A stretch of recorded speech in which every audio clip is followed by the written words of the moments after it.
ជំហានទី5រកឲ្យឃើញចំណុចខ្លាំងរបស់អ្នកបុគ្គលម្នាក់ការងារឬអាជីវកម្មតែងតែត្រូវការខ្លាំងបំផុតនៅចំណុចខ្លាំងព្រោះថាបើសិនជាអ្នកមានចំណុចខ្លាំងកាន់តែច្រើននោះអ្នកអាចនឹងបានជោគជ័យកាន់តែឆាប់និងងាយស្រួលជាងធម្មតាមនុស្សគ្រប់គ្នាក៏ត្រូវការចំណុចខ្លាំងរៀងៗខ្លួនដែរគ្រាន់តែពេលខ្លះយើងមិនទាន់ដឹងនិងមិនចាប់អារម្មណ៍តែប៉ុណ្ណោះស្វែងរកចំណុចខ្លាំងរបស់ខ្លួនឯងឲ្យឃើញដើម្បីឲ្យអ្នកអាចយកប្រៀបនិងមានទំនុកចិត្តក្នុងការយកឈ្នះលើសមរភូមិចំពោះមុខអ្នកមានមុខជំនួញឬអាជីវកម្មត្រូវតែដឹងច្បាស់អំពីចំណុចខ្លាំងនៃជំនួញរបស់ខ្លួនហើយនេះក៏ជាកត្តាចាំបាច់ដែលធ្វើឲ្យអ្នកអាចពង្រឹងខ្លួននិងរក្សានៅចំណុចខ្លាំងទាំងនោះផងដែរភាពស្មុគស្មាញចំពោះចំណុចខ្លាំងចំណេះជំនាញនិងទេពកោសល្យមនុស្សមួយចំនួនតែងតែយល់ច្រឡំអំពីរឿងចំណុចខ្លាំងដោយហេតុថាឲ្យតែមនុស្សណាម្នាក់ពូកែខាងផ្នែកអ្វីមួយហើយគេតែងតែនិយាយថាវាជាចំណុចខ្លាំងរបស់គាត់តាមពិតដើម្បីវែកញែកឲ្យដាច់ជាចំណុចទាំងអស់នោះខុសគ្នាដូចម្ដេចហើយចំណុចខ្លាំងជាអ្វីពិតប្រាកដនោះយើងត្រូវតែធ្វើការសិក្សាបន្ថែមទៀតអំពីរឿងនេះហើយសំណួរដ៏មានសារៈសំខាន់នៅពេលនេះគឺតើអ្វីជាចំណុចខ្លាំងធ្វើការបកស្រាយដោយខ្លីចំណុចខ្លាំង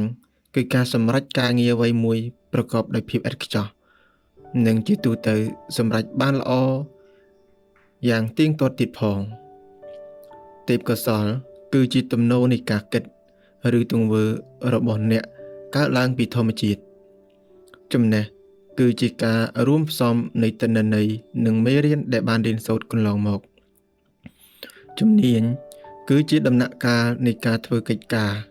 ងារទេពកោសល្យចំណេះជំនាញទាំង3មុខនេះផ្គុំគ្នាបង្កើតបានជាចំណុចខ្លាំង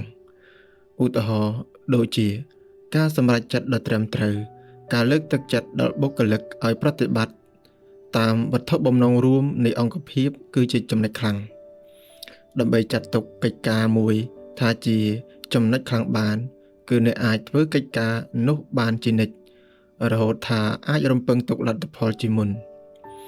អ្នកអាចធ្វើវាបានដដែលឡើងវិញប្រកបដោយសេចក្តីសុខមិនតែប៉ុណ្ណោះគឺទទួលបានជោគជ័យ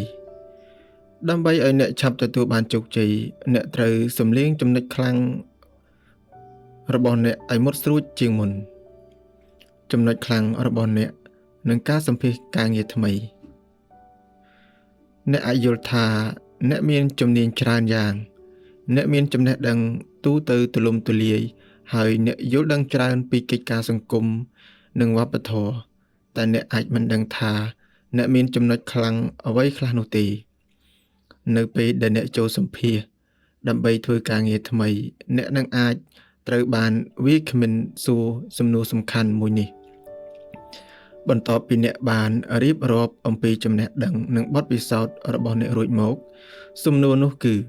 តើអ្វីជាចំណុចខ្លាំងនិងចំណុចខ្វះខាតរបស់អ្នកជាការពិតពេលខ្លះអ្នកនឹងរកចម្លើយដើម្បីប្រាប់គេមិនឃើញនោះទេហើយពេលខ្លះយើងបានឆ្លើយទាំងមិនយល់ច្បាស់អំពីអ្វីដែលគេចង់សួរផងឧទាហរណ៍ថាអ្នកធ្លាប់ធ្វើជាគណនេយ្យករនៅក្នុងក្រុមហ៊ុនមួយពីមុនមកហើយអ្នកបានរៀបរាប់យ៉ាងក្បោះក្បាយពីភារកិច្ចរបស់អ្នកជាទូទៅនៅក្នុងការសម្រេចកិច្ចការជាប្រចាំរបស់អ្នកក្នុងផ្នែកគណនេយ្យមួយនេះតើចំណុចអ្វីទៅដែលធ្វើឲ្យអ្នកធ្វើកិច្ចការទាំងអស់នោះទៅបានប្រកបដោយភាពល្អឥតខ្ចោះនិងអាចធ្វើល្អដដែលបានយ៉ាងទៀងទាត់មែនហើយចំណុចខ្លាំងរបស់អ្នកអាចមានចំនួន1ឬ2ផងថាមិនដឹងដោយដែលយើងបានលើកជាឧទាហរណ៍រួចមកហើយជាងនេះទៅទៀតអ្នកក៏ត្រូវរកអំណះអំណាងដើម្បីជាភស្តុតាងចាំបាច់ដើម្បីគ្រប់គ្រងនិងជំរុញឲ្យវាគ្មិនជឿជាក់និងទុកចិត្តចំពោះសម្ដីរបស់អ្នកភាគច្រើនអ្នកសម្ភាសមានចំណាប់អារម្មណ៍ខ្លាំងណាស់ចំពោះចំណុចដ៏រសើបនេះព្រោះវាពាក់ព័ន្ធយ៉ាងខ្លាំង ជាមួយនឹងមុខតំណែងថ្មីនេះហើយវាក៏អាចជាឱកាសរបស់អ្នកផងដែរបើសិនជាអ្នកយកកថាខណ្ឌដែលយើងរៀបរាប់នេះយកទៅពិចារណានិងសិក្សាបន្ថែមអ្នកនឹងបាត់បង់ពិន្ទុបើសិនជាអ្នកមិនបានឆ្លើយឲ្យបានច្បាស់ពីចំណុចខ្លាំងនិងបកស្រាយឲ្យសមរម្យចំពោះចំណុចខ្វះខាតរបស់អ្នកនោះទេទស្សនវិស័យនិងចំណុចខ្លាំងរបស់អ្នកយ៉ាងហោចណាស់អ្នកត្រូវមានចំណុចខ្លាំងចំនួន1ឬ2ដើម្បីឆ្លើយតបយ៉ាងមោះមុតចំពោះផែនការជីវិតរបស់អ្នកចំណុចខ្លាំងទាំងអស់នេះ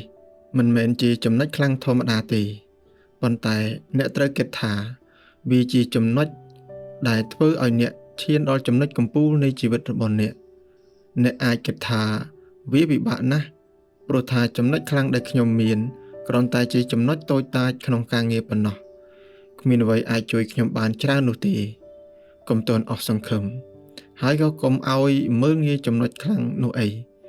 ព្រោះអ្នកអាចដុសខាត់ខ្លួនឯងនិងសម្រួចចំណុចខ្លាំងទាំងឡាយដែលអ្នកមានស្រាប់និងត្រូវការអ្វីដែលមនុស្សអាចស្រមៃដល់ហើយជឿជាក់នោះគេមកជាអាចសម្រេចវាបានដូច្នេះអ្វីដែលអ្នកត្រូវធ្វើនោះគឺធ្វើយ៉ាងណាឲ្យស្គាល់ច្បាស់ពីចំណុចខ្លាំងរបស់ខ្លួនឆ្លើយតបទៅនឹងផែនការជីវិតដែលអ្នកមាន